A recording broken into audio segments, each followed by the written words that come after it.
What's up, guys, and welcome to Vlogmas Day 16. So today I'm going to be making my Christmas clusters. It's a bunch of different names that go by on Pinterest. I found this recipe on Pinterest, but the recipe I found on Pinterest makes a ton. And I don't need that many because we have a lot more Christmas candy and Christmas cookies that I'll be making up in the next week and a half before Christmas. So I don't want to make a ton and it just lasts forever and we have like a sugar overload. So I'm going to pin a similar recipe to this on Pinterest so you guys can check it out. But also in the future, a lot of the recipes that I come up with myself that I kind of make up my own, because a lot of recipes are like the recipes I've created with and everything, they will be on my blog. I started back working on my blog, so you better check that out in the future, as well as I will post recipes that I've got from other sources that's my favorite on my website as well. And of course I will let you know where I got the recipe from. But let's go off what you need and the ingredients. So this particular one calls for a slow cooker. So I have my slow cooker right here. I have some almond bark. Oh, and by the way, you can just use what you have on hand. This is like nothing is brand new. This is what I had in my cabinet. I was like, you know what? I'm going to make the recipe. So I have 6 blocks of almond bark. I have a little less than half a bag of milk chocolate chips. I'm going to use all of that, all the almond bark. I'm going to use the rest of these walnut halves and pieces. I'm going to be using the rest of these whole natural almonds. I have some salted caramel. I'm going to be using a whole bag of that. These are salted caramel baking chips. I'm going to use just a little bit of butterscotch. I'm not sure how butterscotch is going to play well, so I'm not going to use the rest of this butterscotch. I am going to use some. So sorry, that's why I said I'm going to link the recipe down below, how you can make, because there's lots of different variations. So I'm going to link one down below because I am not doing exact measurements on this. But I got y'all. There will be a recipe pinned down below from Pinterest, and I want to use some sweet and dried cranberries. So what you're going to do is you're going to get everything in the slow cooker and then put it on high for an hour. After that hour, you're going to take it and then you're going to stir it up, and then you're going to continue to stir it for every 30 minutes till everything is completely melted, and then we're going to put it on a sheet to cool, which I'm going to show you all that. So let's get everything inside of the slow cooker.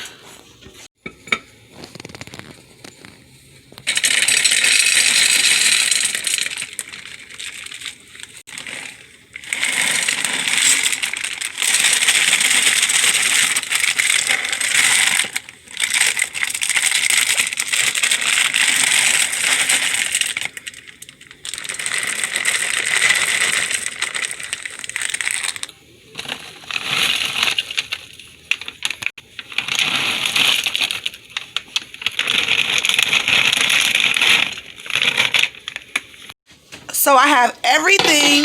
I have everything in here. I ended up going ahead and adding all of the butterscotch in there. We kind of tasted the butterscotch and everything together like a little handful, and they actually play really good together. I was confirmed by the hub that they are best friends, so they're working together in harmony. So I put everything in there, and now I'm not going to stir it at this point. I'm just going to cover it and let it go. Make sure it's on nice. I push it back, of course, because kids. But as you can see, I have it on high. So I'm going to let this go for an hour, and I'm going to come back and show you what it looks like in an hour. So it's been an hour, and I'm just stirring, trying to do this one-handed because my cameraman is still eating. But you just want to start to stir it in as it's starting to break down. And then now, after stirring it this time, we're going to come back. As you see, it's starting to melt good and melted. So now you're going to come back and stir. I would say every 15 minutes or so, just to make sure, because you just want to just melt it enough, but you just can see that it's not the consistency, like the pourable consistency, because it still needs to, melt just a little bit more. But you can kind of see like all them chunks, those are the nuts. So I'm going to come back and show you what it looks like when it's ready to be scooped and put on the platter to set. Okay, so I came back 5 minutes later and it was melted enough to my liking, because you don't want to let it go too long because, chocolate will seize up and then that's going to be a problem. So as you see right there, it's nice and melted. So now I'm about to begin to scoop it onto this platter. Well, it's a baking sheet, but I have a silicone mat on here. We're going to scoop it on there and I'm going to show you what it looks like after. I'm going to scoop it and I'm going to also show you what it looks like when they're all done. Okay, so I'm going to use, I couldn't find my ice cream scooper, but I'm going to use this tablespoon measure. I think I'm going to see how 2 tablespoons look together, and that's going to be the size I'm going to do. So I'm just going to go in here and scoop it. Well, a heaping tablespoon. And just going to put it, okay, I want them a little bit bigger, so I'm going to go back and do another one right on top of it. Right, just like that. And that's how I'm going to do it. I'm going to show you one more. And with this type of silicone mat, it doesn't stick. So they're going to come off really easy. You're going to kind of do that. Just kind of press them down a little bit. Like them a little bit flatter. Chunky, but not too chunky. So I'm going to do that. Scoop them all out. I'm going to show you what they look like after I scoop them all out. So as you can see, I scooped them out and I filled my tray and I still have more left. So what I'm going to do, we're going to just take some foil and put it on the counter and just let them sit right there. But I will show you, I'll let you know exactly how many we have when we're done and show you how they all come together. But this right here is 3, 6, 9, 12. And that little batch make a lot. And the one that I'm going to give you, it makes like triple that amount. They made a ton. But you're going to let these sit. You can put them in the refrigerator to let them sit faster. I'm just going to put them, leave them on the counter and let them sit and take their time. But yep. This is what they look like when they're all done and scooped out. I just have these on foil.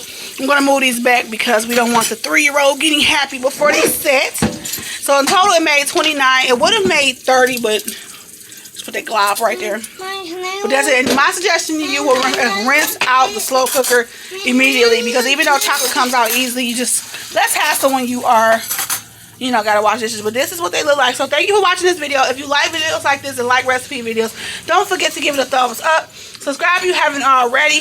Don't forget to be staying tuned for my blog. I will let you know when my blog has launched, so you guys can check that out. And don't forget to subscribe if you haven't already. And I will see you guys in Vlogmas Day 17. Bye.